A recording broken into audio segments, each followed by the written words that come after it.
comme en 1944. Aux forces françaises libres. Resserrez un peu l'armée derrière.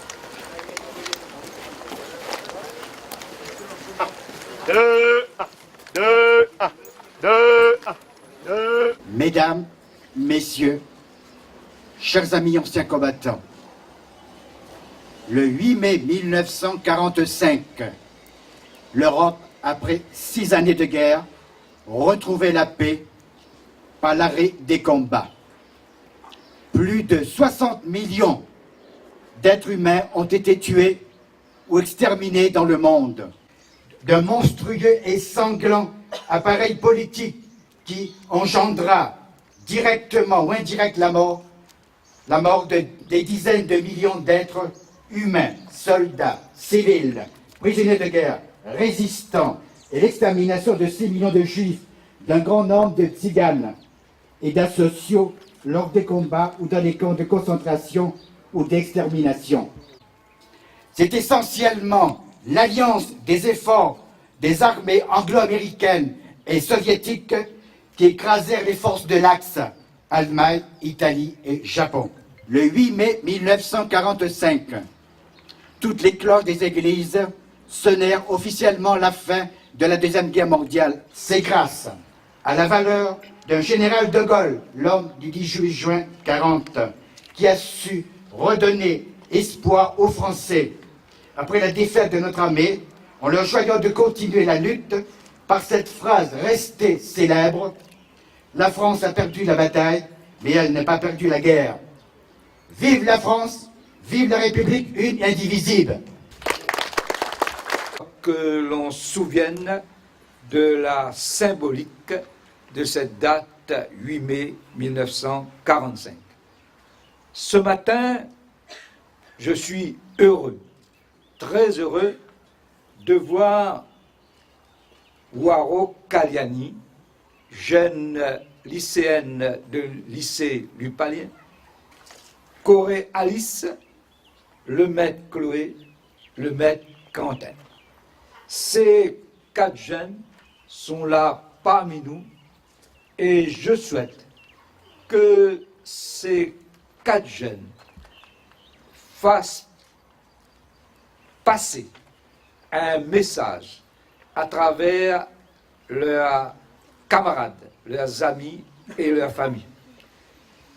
Et je remercie aussi le représentant du lycée Luc Payen, 2 femmes. C'est un moment important de notre vie, parce que nous voulons que la paix règne dans ce monde. Et je compte beaucoup sur notre jeunesse qui n'a pas connu ces moments difficiles et ces moments compliqués.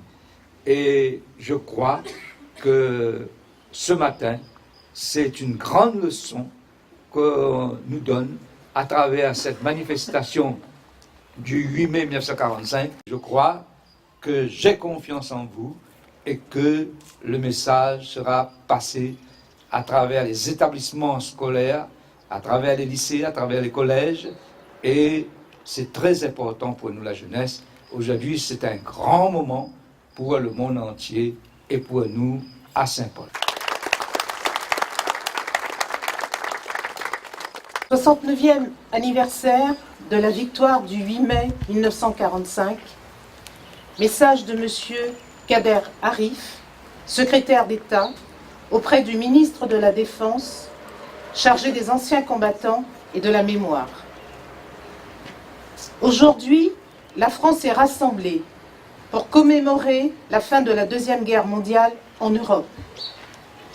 69 ans après la capitulation des armées nazies, nous pensons aux valeurs universelles de paix, de liberté et de fraternité. En ce 70e anniversaire de l'année 1944, la République rend un hommage solennel à tous ces combattants, artisans de notre libération, ceux venus de métropole et d'Afrique du Nord, engagés dans la campagne d'Italie, qui entrèrent dans Rome le 4 juin 1944. Ceux venus de près de 15 nations, engagés dans l'opération Overlord, qui débarquèrent le 6 juin 1944 en Normandie.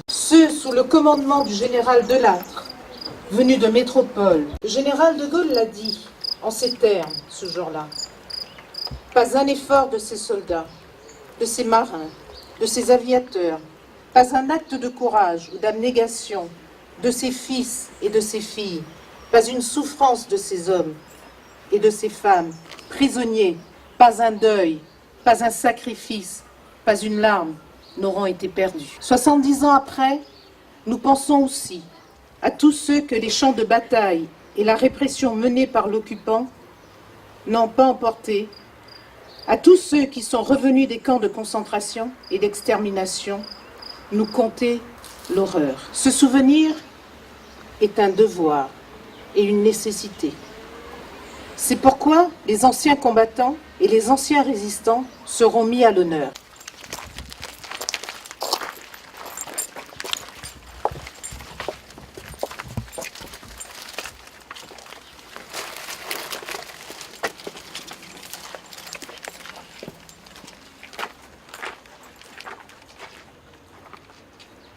Aux morts!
Oui, partisans, ouvriers et paysans, c'est l'alarme.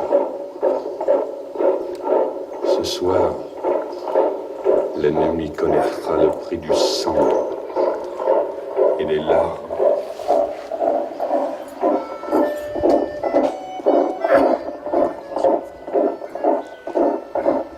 Ici, nous vois-tu, nous on marche et nous on tue, nous on crève. La liberté nous écoute. Amis, entends-tu les cris sourds du pays qu'on enchaîne? Amis, entends-tu le renoir des corbeaux sur nos plaines? Ensemble, garde vous! Présentez! Armes!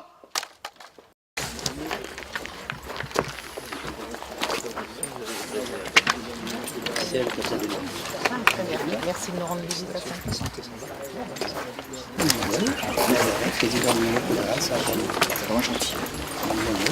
Pour le drapeau, il est sous-officier de réserve.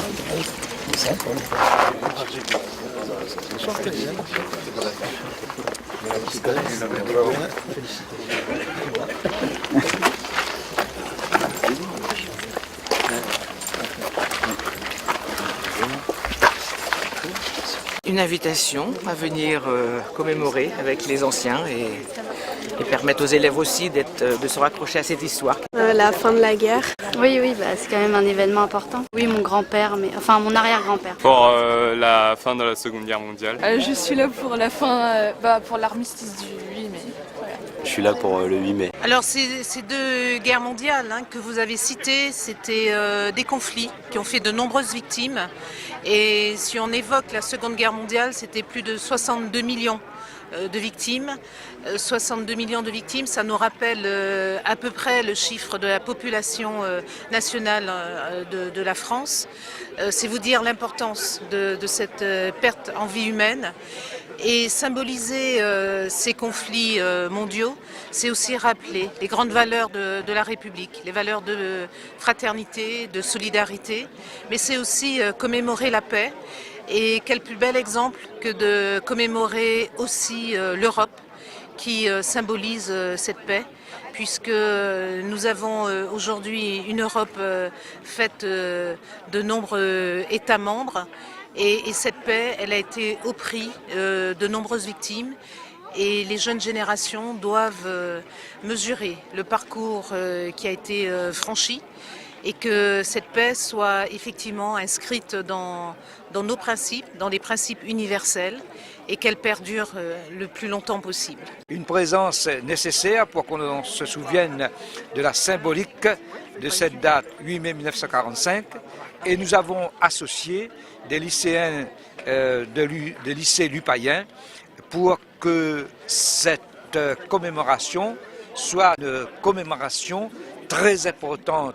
C'est vrai pour nos anciens, mais je crois qu'on pourrait construire la paix avec la jeunesse dans le monde entier. Mais aujourd'hui, c'est vrai, c'est un grand moment d'émotion pour moi de poser cette gerbe en commémoration et en souvenir pour ceux qui ont su libérer et combattu pour notre mère patrie, la France. J'ai été militaire, j'ai fait 18 mois de service militaire en métropole, j'étais dans le RPIMA, régiment de parachutistes, et c'est vraiment un moment très très émouvant pour moi d'entendre la sonnerie aux morts et la Marseillaise et voir toutes ces personnes au grand debout avec respect pour justement la liberté et surtout la paix dans le monde.